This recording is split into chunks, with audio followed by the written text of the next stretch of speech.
আমি অনুপ্রক্ষিত আর আপনারা আছেন নিউজ 7 দিন বাংলায়। আমাদের নির্বাচনী পরিক্রমা চলছে। একের পর এক প্রার্থীদের প্রচারের ছবি আমরা দেখাচ্ছি।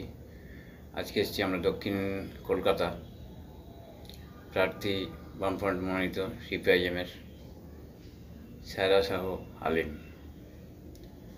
ওনার সংক্ষিপ্ত পরিচয় দিয়ে দিই। উনি বিশিষ্ট সমাজসেবী এবং বিখ্যাত বলিউড অভিনেতা নাসিরুদ্দিন স্যার ভাইজি, ডক্টর ফুয়াদ হালিমের স্ত্রী উনি, এবং দীর্ঘদিন পশ্চিমবঙ্গ বিধানসভার স্পিকার হিসেবে দায়িত্বপদ সামলেছেন যিনি, হাসিম আব্দুল হালিম, তার পুত্রবধূ। চলুন দেখে নেওয়া যাক ওনার প্রচার পর্ব।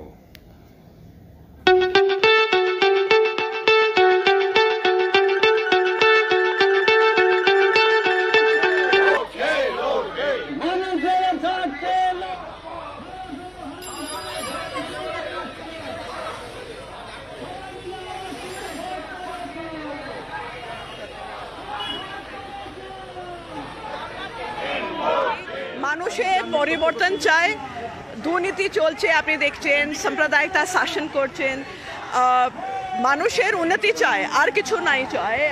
এমপ্লয়মেন্টের জন্য আমার লড়াই প্রত্যেক মা বোনের লড়াই।